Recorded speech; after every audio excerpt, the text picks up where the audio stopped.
5 राज्यों के विधानसभा चुनाव परिणाम आने के बाद विपक्षी के इंडिया गठबंधन में दरार दिखाई दे रही है। कल की बैठक में बताया जा रहा है कि अखिलेश यादव शामिल नहीं होंगे। हमारे साथ ओम प्रकाश राजभर मौजूद हैं। ये बताइए सर, बताया जा रहा था कि गठबंधन में जो है वो एकता बहुत है, एकता में ताकत होती है, लेकिन अब तो एकता जो है वो छिन्न भिन्न होती हुई दिखाई दे रही है। कल बैठक अखिलेश यादव नहीं जाएंगे बताया जा रहा है कि मैं 3 बार ये लोग गठबंधन की 3 राज्य चला गया। ये गठबंधन नहीं बल्कि ये जनता के पैसे को लूटने वाले लोग हैं, जनता को ठगने वाले लोग हैं। ये ठगबंधन के लोग हैं।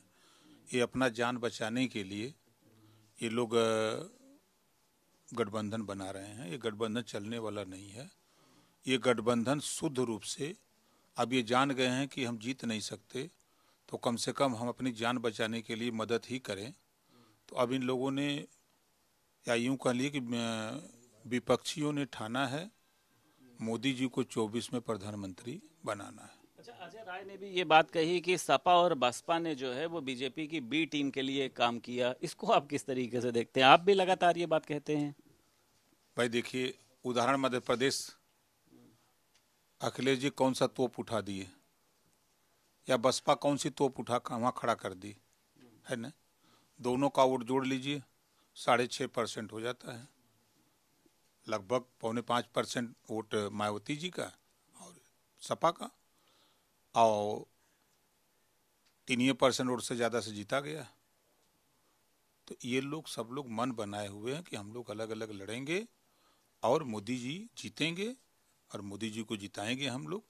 और उन्हीं से हम नहीं बोलते हैं कि दिन में भाजपा के खिलाफ बोलेंगे और रात को गुलदस्ता लेके मोदी जी योगी जी को कि शरणम गच्छामी, जान बचाए रखिए, हम लोगों को बोलने दीजिए खाली। मायावती ने इस जीत को पूर्ण रूप से रहस्यमयी बताया। उन्होंने कहा कैसे ये जीत हो गई, ये रहस्य जो है वो समझ नहीं आ रहा है, भारतीय जनता पार्टी ही जान सकती है। मतलब ईवीएम पे सवाल या फिर जो अन्य चीजें। देखिए, कर्नाटक में कांग्रेस पार्टी जीती तब कोई ईवीएम पे सवाल नहीं उठाया।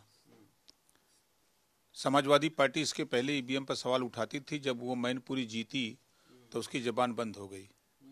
घोसी में चुनाव जीते तो एक भी समाजवादी पार्टी की जबान नहीं खुली कि ईवीएम गलत है ना। बसपा की सरकार बनी तब ईवीएम सही था। तो ईवीएम वो जीत रहे हैं तो सही है, और एनडीए जीत रहे तो गलत है।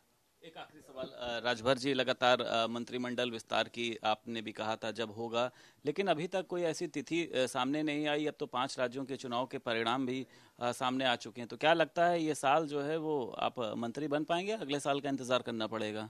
मंत्रिमंडल का विस्तार होगा तो उसमें शामिल होंगे। आप और दारा सिंह चौहान दोनों को उसमें शामिल किया जाएगा?